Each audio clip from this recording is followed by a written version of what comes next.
Welcome, everyone, to Women of the Wise Path. My name is 𝗪𝗁𝗲, and I'm the CEO and founder of Stillfire Healing Inc. here in Toronto. My very first and honored guest is Tobie Saad. Welcome, Tobie. Oh, thank you so much, Roshni. It's a joy and a delight to be with you today.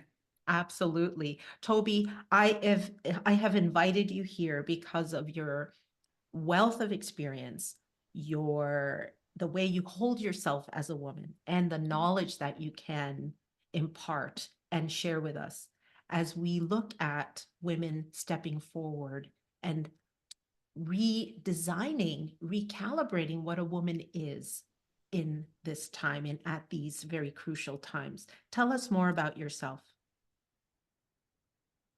Well, I had an awakening at around 2 years old. And at that time, I didn't know that. Well, I think we do all see the world very similarly, but we don't realize maybe how to act through our individual perspectives or lenses at that time. And I quickly realized that um, talking to people about how I perceive the world, my ability to see quote unquote dead people or hear voices from plants, animals, minerals, really didn't incline people to want to hang out with me or share time with me. And so I very quickly began to mask that experience and um, move through the world in a way that was looking for other individuals who were seeing the world like me, but also trying on the possibility that maybe this was just some strange thing and I would quote become a normal person who had a normal life one day.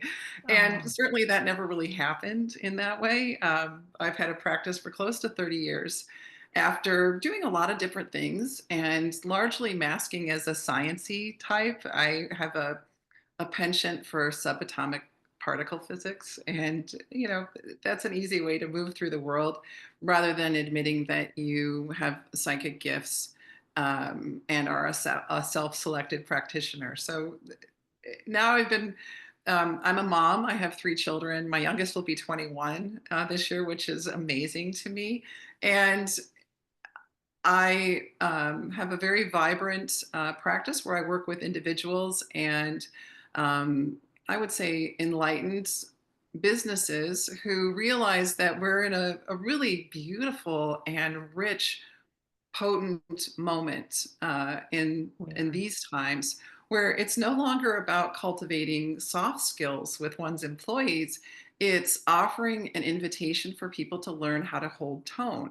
So I do a lot of sanctuary architecture work with my clients, my corporate clients and my private clients, and inviting people to update to this updated ecology of the body. And we really are experiencing a lot of fluidity with the choices through which we can exercise our gifts. Things really have changed.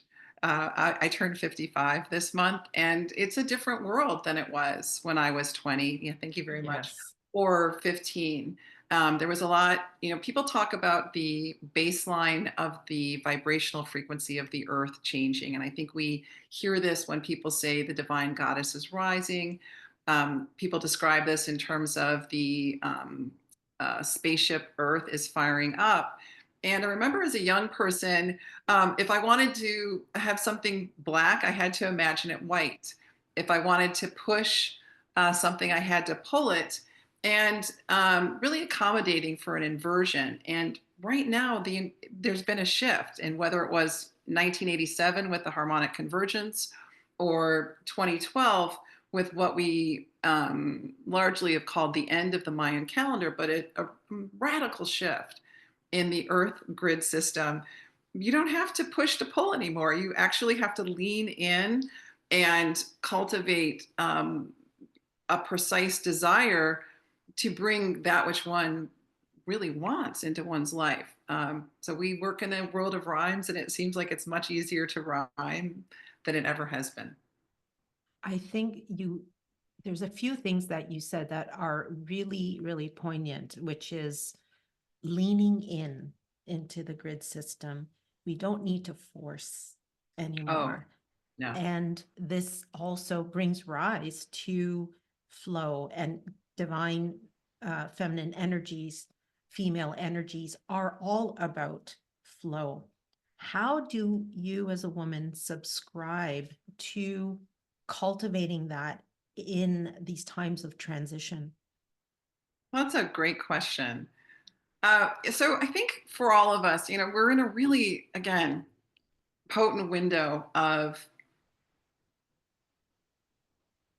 emergent understanding within our collective. And I think there was a time when I associated the experience of the divine feminine or the goddess rising explicitly with something that was very female. And at Mhm. this point, my understanding is that it's more an allowance or 100% permission for us each to drink wantonly from the fractal wisdom of our own internal mythology. And what that Mm. means is we unfetter or we free ourselves from the need to understand it with our mental awareness, from the need or push to make it explainable or attractive or easily understandable to somebody else. And of course, you and I are both very aware that women in particular, and I'll just speak very broadly here. There's this historicity or his story and her story of hysteria or craziness or unintelligibility, typically being associated with gender female. Mm. And um, we're in a really beautiful window right now where we can no longer depend upon the mass consciousness perspective as being true, useful, accessible to the person, applicable to localities. And what's more, we're in a moment where we can no longer trust our senses because of the rise of AI. Mhm. We can no longer trust what we see and hear as being true. I mean, one could say that, those were particularly jaundiced in the past, but we have a really unique ability to create immersive environments right now that to me is a very fertile invitation for us to remember our own creative capacities, though it also Yes. creates an invitation for us to utilize different sensory perception mechanisms, and also our bodies as a way to know what's true, because we can no longer depend on sources of information to be quote unquote true, if we ever could, right? But in a way that is immediately accessible, useful, workable, practical, inclusive. Incredible. Using the body, male, if we discuss gender or not, using the body, we Yeah. all have one, and building an awareness around what our body knows. And you said it so beautifully, it's like poetry, dipping into that well of wisdom Yeah. that you know that you have, and that you can uncover and unfetter it so that it can be your primary source of guidance. How does this affect leadership today, especially Oh, women in leadership roles, or those who would like to emerge into leadership roles and don't know how to navigate the density of the 3D space? it's also a really good question. So, so okay, I'll explain it like this. Sure. So we talk about the move from the age of Pisces to the age of Aquarius. Okay, and Yes. to me, um, Pisces, and again, this isn't like a switch that gets flipped and all of a sudden we wake up and we're, in the age of Aquarius. It's a very like overlaid experience of transformation that we're experiencing in terms of basically how reality emerges. I mean, this is a Mhm. cosmological shift in terms of how we organize our awareness in an embodied way. And we can talk about the nature of a safe space as an example of the transformation. And so one could say within a Piscean context, there is this idea of a safe space. Like I'm going to go to an event, I'm going to go to an experience, and people are going to say it's a safe space for people, and I'm going to maybe desire a safe space. And there's this implicit understanding there's a messianic, or at least one or two people who are energetically responsible for the group. And it's a one size fits all. Like it may work, it may not work. And I think you and I both have experiences of what's a safe space for one community is definitely not a safe space for another community. But this idea that we can demand that one size fit all works is played out. And Yeah. so a way to understand leadership is looking at, well, okay, Aquarius is saying like, hey, you've got a body, occupy it. Go ahead and get in that body. And I see our experience as a soul rider and a body deva, you know, very much in the way that James Cameron depicted the beings in Avatar, only we don't have an external coupling with our animal through our hair Yes. necessarily, though the hair is a Yes. very important antenna, and we can talk about that another time. And so Aquarius is saying, hey, you totally figured out where you are. So I think location is at the core of our world building. Pisces was call and response. I see Absolutely. you, you see me. I love you, you love me. We have a sense through call and response of where we're located. And in many ways, we could say that we fleshed out roughly our surface area. And Aquarius is like, now you know where you are, get in. Go ahead and get in. Much in the same way that we saw the Occupy movements on Wall Street several years ago, where people are like, you know, I'm going to move my body in this space. I'm literally going to hold the space with my being and my presence. I'm not going to phone it in. I'm not going to, work remotely. I'm actually going to move my body through space time and be in it. And so, in this way, Aquarius is inviting us to um, get into our body, move our awareness into our heart, for example, connect in with the great mystery, that which is greater. And I'm just going to use the analogy as like, you know, blue is up and green is down. So connecting up with that which is greater, connecting down with the earth. And then from that place, deciding if a particular group or organization or event is a match to us. And so we're no longer demanding a one size fits all, uninterrogated, nod, nod, wink, wink, we all know what we mean sense of safety. We're accessing the exquisite wisdom of our body deva and the precise desires of our soul rider to claim the experience of being embodied and then determine if a particular experience is a match in this moment, in this season, in this day, in this life. Because part of this too is giving ourselves the luxury and grace to be able to change. Because sometimes, Rashni, I'm like, okay, my authority, me coming to a knowingness takes about 24 hours.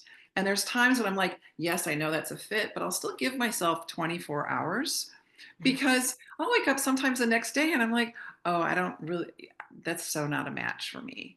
That's really not a match for me at all. And giving myself this 24-hour frame allows me to um, trust that I'll know what I need to know when I need to know it. It Yes. allows me to be in greater integrity because I don't have to beg out of things. What I realized I didn't really, it's not that I didn't care, but like I didn't give myself the time to sit with the experience, knowing that I would come to a place or that I could maintain or that I could demand the authority within myself of taking the time to come into a strong yes. Um, and so, as we move through the world as emergent leaders, giving ourselves the space of pause, we live in a society that doesn't encourage still point, that doesn't necessarily, I mean, it's changing, okay? But it Sure. doesn't necessarily say that a jacked nervous system is a sufficient reason to warrant downtime. You know, we're all operating, well, I'm speaking monolithically. I know there's a lot of people doing things differently, which is very exciting right now. Yes. But in many ways, we live in uh, institutionalized structures where we have to claim we're sick as a soft pass for a mental health day. And even pregnancy is considered a form of sickness, right? So we're Yes. very much operating within frameworks where we have to leverage the existing language to be able to claim the authority of being in our own divine right timing. And Mm, as emergent leaders or active leaders who are also women, it behooves us to set the tone of within our sanctuaries of exactly what's a match and what's not a match. Okay. To yes. hold tone and within ourselves. So to give Yes. ourselves 100% permission to be in our own timing, which means I don't know right now, and that's okay. It doesn't mean, whatever ancillary stories we might associate with that. We just say, I'm in a divine pause. And this also allows us to be individuated in how we keep time. And I'm Mhm. a huge proponent of that. And that's a very big part of my journey is coming into my own authority, my own permission with regards to how I keep time. And what that means is I no longer feel bad when it doesn't match other people. Yes. Specifically, unbundling the family of origin, Earth School training, right? Yes. So many points that are coming up for me. One word that came up for me strongly was sovereignty. Yeah. The idea of sovereignty is so important because you are cultivating that sovereignty through these acts of giving yourself time. Very key. Hmm. Giving 24 hours to think or more if you need it, Yeah. to subscribe to a training that your body can respond to. Does that mean also that you may disappoint others? Probably, because of the human story, the learning. Yeah. And what that shows, though, is that you are more aligned, aware, and sovereign in your being, that you can make a decision based on that state. And I love what you said at the beginning is that you find something that's a vibrational match, and you actually know because you've cultivated that element around you, that space, that state around you, so that it matches uh, to what your higher self needs and what your divine timing might show you, which is it's so beautiful. And I actually just went through this last Friday. I think my son was going through ascension symptoms, I tell you. And I noticed he was run down Yeah. and he was dragging through the week. And I said, okay. And I watched.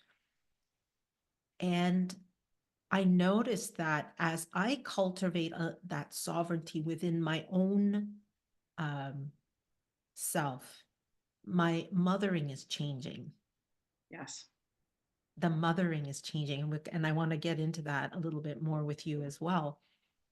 Is that when I tried to wake him up on Friday morning, I literally felt a nudge like this said, don't wake him up. Yep. And he slept almost 11 and a half hours. Yeah. I did not wake him up. He missed a day of school, but I can tell you by the end of that day, and we're lucky because things can get posted online and you can catch up on your missed work if you need to. At the end of that day, that child had picked up. And I felt so um, satisfied and so Excellent. filled because I made a decision not under duress and under panic. It's because I was tapping into that zone, that sovereignty, that peace, that alignment, and listening really and understanding what's happening around his body as well. So the more you tap into your own sovereignty, your own sovereignness, you can also do it with others in a loving way. And you're tapping in, and it just lit up by the end of the day. He was just like, yes. And he's a very empathic child too. So that's a huge component. Tell me a little bit more about leadership as a mother and Oh, good. how yes, and how how your journey has been challenged or enhanced with motherhood, and how your state is actually a blessing to your children. I would love to hear that. Oh, thank you.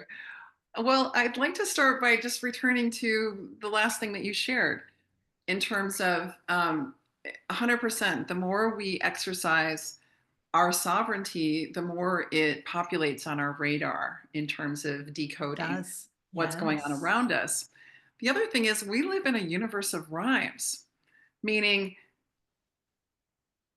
Aquarius is demanding that we stop gapping and denying people the fruit of their own mastery.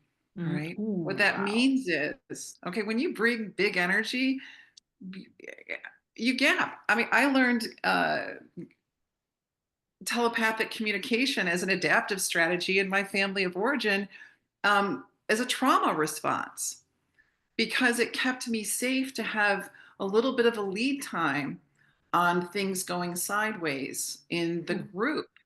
It allowed me to discern what other people wanted before they knew what they wanted, so that I could navigate them more effectively. And so I had to Ooh. unlearn filling in the gaps for other people. I remember distinctly within my own family of origin about, let's see, it would be about 15 years ago.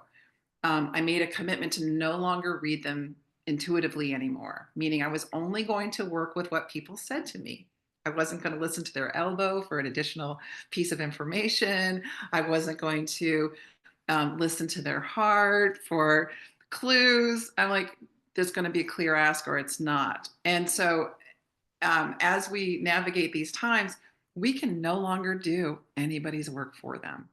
And as a homesteader, as a sanctuary architect, as a person at the center of the home, uh, the greatest gift that I can give to my children is holding tone and inviting them energetically into the conversation. Meaning, well, there's a couple parts I'd like to touch on. So I don't like to nag. I don't like to remind people of their missed lines. I don't like to be a Bob Barker where I'm just like, I like to inform people what's going on and then invite them to participate. And so as a mother, I had a couple questions. One, how is political consciousness enculturated? Like, how do we even care that we're local Yes. citizens and global citizens? So that was very important to me. The other is, um, through my family of origin Earth School training, the relationship with my mother and father was that I doubted my intuitive knowingness, Mm. because, and there were a couple of other things. I also had an unconscious agreement with both of them to not top them energetically. So to Mm. not evolve beyond them, right? Wow. And this wasn't anything I knew consciously as a young person. This is something that I've discerned in retrospect, right? Though importantly to me, what led me to this path very actively during the gestation of my oldest, who will be 25 this year, was the realization that the only way that I could show up was in integrity, because I wanted them to cultivate deep, deep, deep trust for their intuitive knowingness as the most reliable mechanism to negotiate being a body in, you know 3+ dimensions in Yes. groups. And I Wow. had a very healthy disrespect and disbelief, because if your mom's telling you something and you have this, you don't know what intuition is, and this leads back to being a self-selected practitioner. I didn't have a group that was supporting me to come into my gifts as an explicit part of my developmental Yes. trajectory, right? Yes. And so even though I would say my three children are definitely healers, and we've been talking about this since they were in utero, they will choose what they choose. But at the same time, I opened up the space excitedly for them to come into their medicine as Yes. Oh, emergent, um, members of this group, which means that I needed to see them both as biologically dependent and also masters in their experience. And Mm. holding that dynamic of, yes, you need me to do a lot for you because you're biologically dependent on me. And also, you're fully formed in your mastery. And how can I create a scaffold that both nurtures and is easily walked out of when you no longer need that as a vehicle of transformation in your physical experience here. And it's not about not wanting to affect your kids, because I know that my children are complicit with the choice of me as a mother, and I'm complicit with the choice of them as children. And so we're all here because of the very nature of me affecting them and them affecting us. And so this old mythos of, oh, I'm changing my path, I need to burn a lot of my creative energy wondering if I'm effing up my kids, is garbage talk. Okay. Say that It's again. Say that um, again. burning up your creative energy by worrying if a Yes. choice that you're going to make is going Yes. to F up your kids is garbage talk. Yes. Just put that in the garbage, Oh, so good. So, so good. because your choices are exactly why your children are your children. The good, Yes. the bad, the ugly, and when we have children, my gosh, I've said the worst things I could possibly say. And so everyone's like, well, I think it goes back to how we understand this idea of perfection. And for many of us, we decode perfection as being like um, uh, without marring, fully intact. And really, we're perfect with all of our inherent imperfections. Of And so course. it's paradoxical, right? And so this idea that when we say the worst thing that we could ever imagine that we've said, when we've been pithily and extraordinarily human, right? We have this opportunity to model what happens when you rip, shred, destroy the fabric of unconditional love in your group, and you have somehow created offense or been short-sighted or been deliciously human. What do you do next? Okay.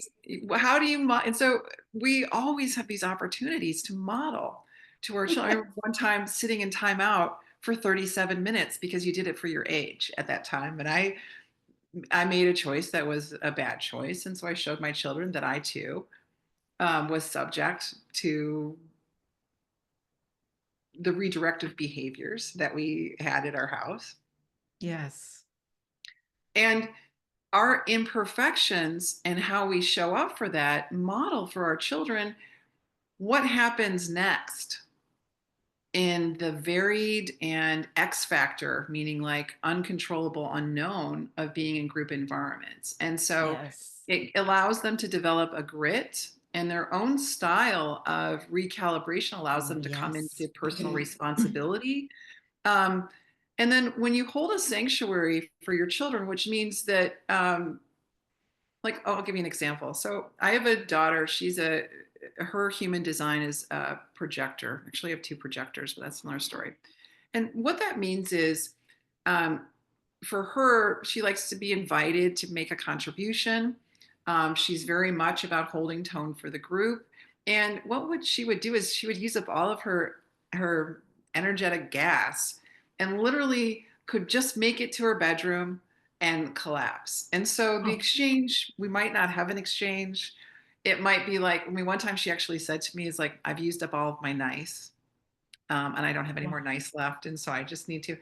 And younger Tobie was like, the story was kind of like, geez, I don't, what do I do around here? And blah, blah, blah, blah, blah. And I'm like, what? I don't have any access to your wonderfulness. I'm just here, but then in meditation that afternoon, what I was shown was that my attention to the sanctuary of our homes that does not make anybody feel any type of way it's a come as you are party. The house is to nourish ourselves. I mean, Yes. for example, like I separate major conversations from dinner time. And dinner time didn't mean you had to eat. It was for us to hang out. So my kids are like, well, I'm not hungry. I'm like, have food or don't have food. Dinner time is when we all circle around the table and we look at each other and we put our media someplace else and we connect in. And so it was a delicious reminder that the nature of the space that I'm holding is to be exactly as you are, to get what you need to get, to ask for what you desire, to ask for what you need, to collaborate where you can. And this doesn't mean that people aren't responsible for their choices. It just means I'm not at the center where people need to make me feel good about anything. Yes. And if I have a need for a particular type of connection with my daughter, I ask her and we Yes. create common ground about how we might satisfy that aspect of our relationship in explicit conversation, not in a unconscious me marching around like, you know, I'm Yes. sure you can imagine we're filling in the gaps, but like everyone owes me something, but I haven't told them what it is. The expectation of performative Yes. relationship, I suppose, would be a way to sum that up. Incredible. So many beautiful points that you brought up, and your children are very blessed to know you and to And I co-create with them, you, and and I I them. and you them. I love that. And um that as mothers ourselves, we are co-creating the environment within our with our children or with our partner if there are no children. However you Yeah. see it. And I does it lead to a happier existence um, in the quantum?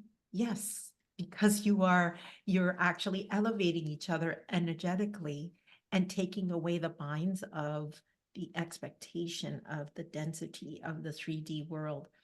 And one of the things that reminded me, and which is a Reiki master that I used to see, she said, and I was feeling guilty. I had mother's guilt, Yeah. that's a podcast for 369,000 days, but but the guilt because I raised my voice or that I banged a cupboard. And she says, you know what?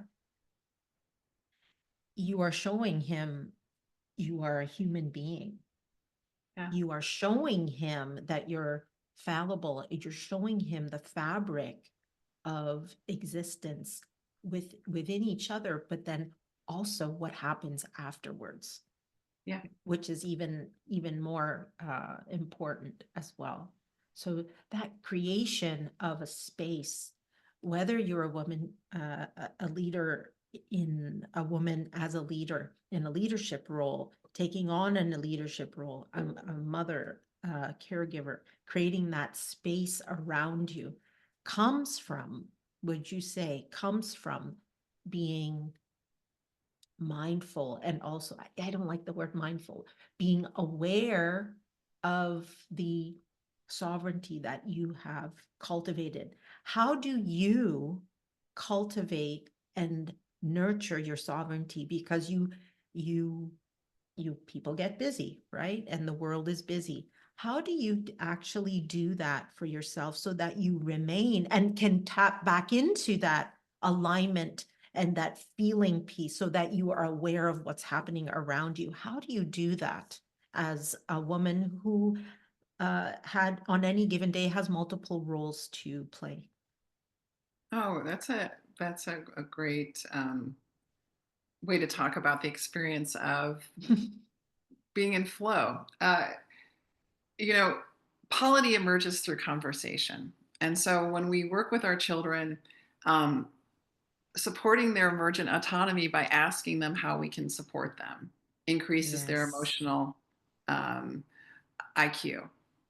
It Yes. recenters the conversation in a two-way dynamic interplay of emergent consciousness that's already very masterful and an adult emergent consciousness that is also working within mastery. And Yes. giving myself a lot, I like a lot of quiet time. I demand pause. And I also allow that um, not everyone likes to do things the way that I like to do them. And so to honor myself, to create opportunities where I can luxuriate in um, that which is unique to me as a part of nourishing myself is a way to recenter. So to me, it's always about recentering and letting go of the day. And this started really early for me. I was a PhD student when I had not one, but two children, 15 months apart. But after the first child, well, I admit I was a procrastinator. And when you're taking, you've got 1,000 pages of reading to do and several projects and one point of contact with each of your classes, and all of a sudden you're in a new world where no longer is it, oh, I have 14 minutes and I can get an amazing amount of work done in 14 minutes. Mm. My success was tied to other people looking at my creative outputs, such as completed articles for publication, or I was also in a teaching position at that time.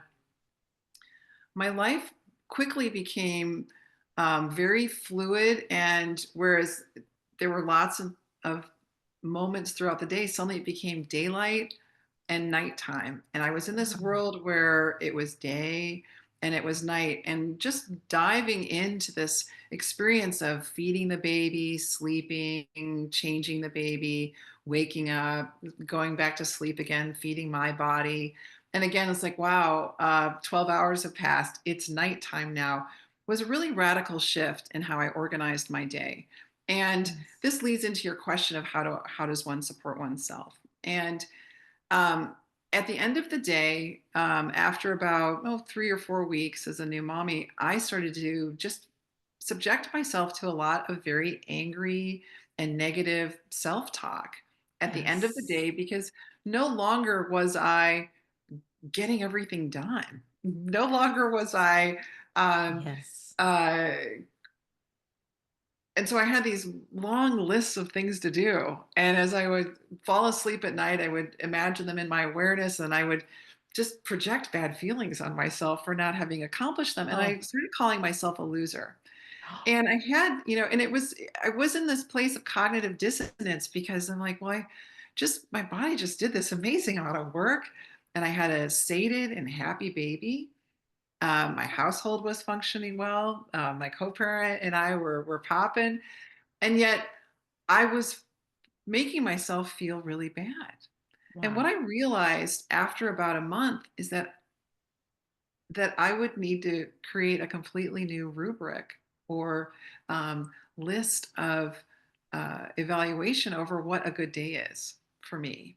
And Wow. it encouraged me at age 30, which is when I had my first child, to completely shred the rubric or the checklist of Tobie's good day, because I'll just say it. I was raised to be a man. I would not in the sense of looking like a man, because I'm very girly. I always presented as a Yes. woman, but I masked my energetic gifts as a sciencey type who was operating within the performative currency of Yes. masculinity. It seemed Yes. cooler, It seemed like I could work. I didn't have to be tied to the house. Now I have great respect for being at the center of a household. All right, so I don't have a problem with that. Yeah. For being the person who provides the nurturance at the center for everyone to reach out is a very exalted place. Though I had a lot of unsorted ideas from my family of origin and from my extended family and our culture group around, well, I don't who would want to be a woman, and isn't it cooler to be able to go to school and to have these high level conversations, and you know no mountain too high, and let's go, and what do you want to do? And I realized when I was directing hatred and antagonizing myself for no longer accomplishing what I used to accomplish before being a mom. Like the experience of birthing my child and breastfeeding him cracked me wide open out of Oh, this myth yes. of performative currency. And I would not have admitted or known that that was going on prior to that time. Like I just didn't see it was a thing. I was like, yeah, this is just what girls do. We do this, we do that. And I'm not suggesting a one size fit all experience for anybody. I'm more saying that I was fully ensconced in being a different type of creature until I was within the biological reality of being a pregnant and breastfeeding body Wow. that suddenly was needing to determine um, a day-to-day flow. And this was one of the biggest points of transformation in my life. And I go back to that every day as a way to sustain myself, because it becomes like, what assumptions am I making about the way the world's supposed to go together that are making me feel this way? And are they true? Do they still match? Are they useful for me? And so I'm very willing, in fact, to burn things to the ground, because as an alchemist, your most noble parts will remain. You know, you're not going Ooh, to go yeah. anywhere. So in Ooh. my energetic practice and in my Say that personal, one more time again. As an alchemist. as an alchemist, I know that my most noble parts will remain. And so even though Yes. I get like a little bit squeamish sometimes about stepping through the flames again, or I might joke about lighting my cigarette off of my smoldering shoulder because it's been another burning everything to the ground. Our core will always recombine intact. And Ooh. it may not be the parts that we thought we wanted. And so sometimes as we head into the fire, we might be like Steve Martin in The Jerk, where we just need this Yeah. coffee cup and we just need this one ashtray. We think that we know in our local self what the most essential elements are, but really our big selves have a whole different rendering of that, and a willingness to consistently move through the fire and just say, oh, we got to burn this whole thing to the ground again because we're ready Yes. for a new recombination at a higher octave. And this is what you say when we had a previous connection and previous meeting. We said, we are looking at reconciling our alignment, reconnecting and rebirthing. And there's no, it's not finite.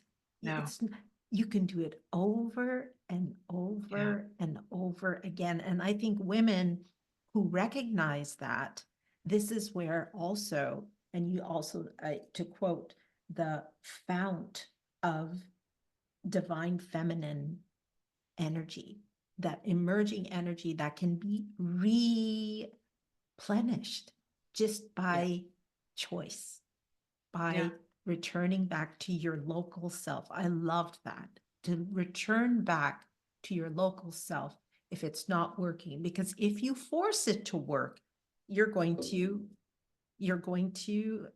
unbalance yourself. You're forcing it to work. And I totally resonate with what you said, because when you are, especially when you're working as a leader in your own right, and you've been raising children and doing all of this, if society says, here's the formula to be super successful as a mom, and this is the model that you can aspire to be, and it's not working for you, you're lost if you don't have that local energetic benchmark to return to. And I do that in my practice as well. What is your energetic benchmark? Where are you returning to?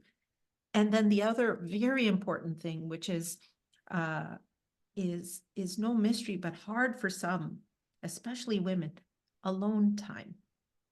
That is that is so important, where you're just not doing anything except you. You're just doing you. And for me, what that looks like at the end of the day is writing. I write. Mhm. I I dream. I know you're a dreamer too. And I look at not what's happening tomorrow, because I don't have energy for tomorrow. I need a good night's rest, right? I just sit And uh, if one does not have the luxury of just sitting, I think it's a habit that needs to be formed, whether it's for 5 minutes or 15 or however much time your day is given you. It's just sitting and being. And that is where the replenishment comes in. That's where the local base of your energy is always going to be rejuvenated and recalibrated for whatever is coming with you next. And I think you are the one thing I wanted to explore a little bit more about is the idea of performative currency of masculinity. You touched upon that in your conversation. Can you explain and expand on that as it applies to men and women? But Mm. uh, but actually, I'm going to reframe that. Explain that a little bit more and expand on that as it applies to women in leadership, women coming up in merging their voices. What does that kind of look like? Well, yeah, absolutely. So, Yeah. what does that mean exactly? So, touching on your last comment about this idea of alone time and giving ourselves the ability to decide. I mean, because as a homesteader, as a person who's at the center of a home, working with partners, without partners, it's unending. There is always something left to do. And so many of us were socialized in a specific timing cycle of when things got done, or how Sure. long things need to be left, or how long it was before things needed to be attended to, or things never got left or always got done. And giving and allowing ourselves to have 100% license in determining the if, when, why structure of the daily flow of our lives is very much about this performative currency. So I think as we're newly emergent professionals, newly emergent people, oftentimes we will mirror what we think is the de rigueur, the fashion in particular Yes. industries, in particular contexts. I mean, this is why there are strict itineraries of how to dress professionally with lapel sizes and nail lengths and things like that. I think this is what we talk about when we talk about conservative office settings and more liberal office settings in terms of the decorum and Sure. the practices associated with them. And so when we talk about performative currency, it's the currency is what is okraт, it's what Mm-hmm. is the Yes. most popular, it's what is accepted. And whether we have consciously as women thought about it or not, we're operating in a very contentious context in a public workforce as of the very nature, quote unquote, of our legacy of integrating into work outside of the home, right? Yes. And Yes. within that, there is a complete rainbow of approaches to understanding the work of the home, like, oh, I would never, or I don't want to be just I mean, and I'm just going to preface this with when I had my first child, I went outside one day and just apologized to the sky and to the earth and to every man, woman, and child to whom I said, "You're just a mom," or "You're just a dad." I realized that there was Mhm. a non-interrogated superiority that I had Wow. culturally taken on. Again, Wow. I think this was part of the performative currency, like, oh, that's just breeding. Not the most important thing we can do here. Thank you very much. Or the thing from which everything emerges. But with the inversion, we associate the invisible labor of the home as worthless. And Mm-hmm. the currency of masculinity, where you just get to move around because you're not bleeding body in space time. And we're still in 2025 providing menstrual aids to women who skip school because they can't go because they don't have it Yes. across the globe, or that we're again, that's a whole conversation. But It is. so the performative currency is like, oh, I'm not that.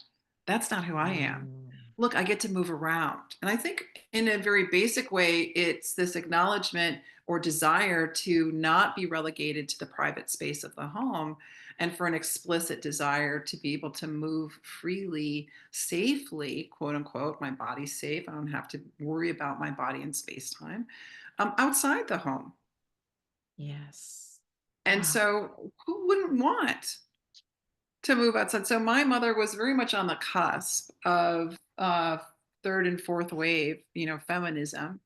Um, my dad wanted to make sure that my sister and I knew that we could be whatever we wanted to be, and not necessarily. And he's a Lebanese man. Yeah.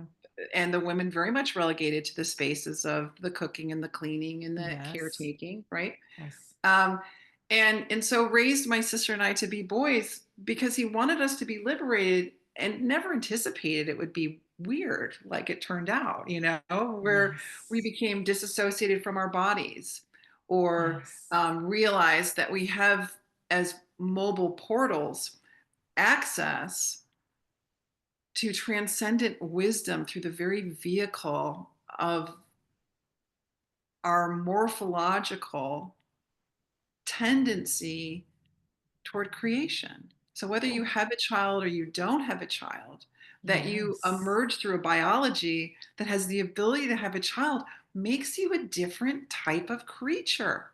Yes. Ooh, so powerful. And to understand that as creators, and indeed we are, just as Mother Earth is, ecofeminism also discusses this, where you, how do you reconnect with the earth when the earth is being absolutely relegated to the pressures of humanity, whether it's through resources, through violence, through wars, but to create that space within ourselves as women, that's where you start. And to let go and take down the mask of the warrior, to be in warrior mode all the time. Do I go into warrior mode? Absolutely. Sometimes I have to. But then, as you so aptly said, returning back to your local self, that energetic base, that frequency at the end of the day to replenish. And it's obviously known as also filling the cup. You cannot Right. give from an empty cup, very simply. And women who do, I know, personally know women who do that, they are constantly in warrior mode. They are not in optimal health. They struggle with boundaries. They struggle with control, that I have to control everything. So everything is perfect. We talked about perfection, and that everything will be well. Perfection does not equal well being. It does not. And I had to really let that go with my dragon child baby born in 2012. I was like, Yeah. well, okay, that's not going to work with him. I already knew that. That's what he taught me, that perfection does not equal well-being. Perfection as a mother, as a woman in a leadership role is not equaling well-being. To create a space where you are a model of imperfection, shall we Yeah. say, so that yeah, your children see that you struggle. That my son very lovingly reminded that I chased him with a slipper when he was 7 yesterday. I'm like, how does he remember that? But I did, because I didn't know what else to do. I was so tired. Yeah. Um, and and then we just laugh about it, but he remembers. But then your imperfection, and to give space, and you also so beautifully wove that in, that you're inviting that flow, that you're not just stopping at that this is my day, this is my ideal day. You're stopping at where you feel you've done your best, you've created, you've remained in flow, and then replenishing that at the end of the day, however that looks like meditation, reading, and just reclaiming those pieces, because inevitably you can give and give and give and give which women tend to do. And but now we are more aware. We've built this awareness, and and you've said this as well so beautifully, recoding our awareness around our bodies. Like, that's not feeling good, or that's draining. And this is how you match energetically to experiences, to people, to job offers, to leadership, to however you want to maneuver in this world. And the time is now. Any last words, any wisdom that you'd like to share for our collective today? Uh, Thank you so much for the honor of being invited in for this conversation for your collective. The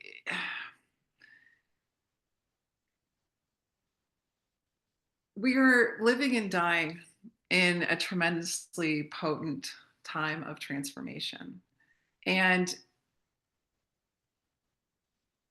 as women breaking the trance of the performative currency of masculinity, with its invisible cup filling happening, what we don't see is like someone's filling someone's cup. Like, where are all the people? How shall I say? For all of us to be outwardly expressed, there must be something at the center. And so Sure. if it's not going to be us, there needs to be something. And so I invite people to continue in their own lives to make the invisible visible by acknowledging all the ways that they show up for themselves and everyone to whom that they are connected. Part of the resourcing that happens at the end of the day is calling our energy back to us and offering Yes. ourselves a radical forgiveness for everything said and left unsaid, everything done and left undone. Part of the quickening of this moment is that we no longer need to backlog, meaning at the end of the day, process the day. Allow that day to be done and literally lift your reference points, your tendrils of connect, because it takes reference points to say, I'm a body, I need to wear clothes, I have to do these things, to lift your awareness up and off of everything. Oh, A conversation that you had, um, what you need to do, and to unplug, using a metaphor of pulling an outlet from a wall or removing a male or female end from a digital device, where we lift our awareness up and off of everything and we give ourselves the grace of an energetic refresh, oh, where we're pre-verbal, we don't have to think about anything, where we get to be in the deep still of I'm done. And I'm going to allow myself to be done. And if I'm having a feeling, I'm going to notice the feeling. I don't have to fix it or solve it or manage it or do anything with it. And if you have that, just say, hey, good job on how you do those things at other times. Right now, you're just noticing. And just to begin to ease out of the experience of peopling through a body, to allow ourselves again, where we started, to swim in the fractal wisdom of your inherent mythology, which it's messy. It may it be is. colors, it may be sounds. It isn't easily exchanged or captured. It's ephemeral. Maybe it's an aroma. And in that refreshing, give ourselves the opportunity to be fully in our own fount, Mm. our own connection, our own divine line to source, the great mystery, God, Allah, and this beautiful earth. And in that, like, we all have our own soul song. And in that, just luxuriate in the tones of your own song. And sometimes our songs are like, it's Yeah. been a long day, and that's It's like okay. heavy metal. Right. And and to embrace all the flavors. Okay. So in summation, acknowledge all the things that you do and are. Make the invisible visible in your own life, and allow yourself the grace of finishing the day by letting yourself off the hook at the end of every day. So, so beautiful. Tobie Saad. I am Rash, absolutely in awe of you. Thank you so much for an honor. enjoying this conversation. Just bringing your beauty, your soul, your knowledge, your wisdom to women of the wise path. And we are honored to have you as part of our mission with Women of the Wise Path, is looking at women and how we can step forward now. And I think you've done a beautiful job of giving very practical wisdom, practical tips, real, raw reality of what it means to be a woman, but then also to walk forward as she is. So we celebrate you. Thank you so much, Tobie. Oh, thank you so much, Rashni. Thanks Delight. for, yes, and thanks for tuning in, everyone. And we will see you at the next episode of Women of the Wise Path.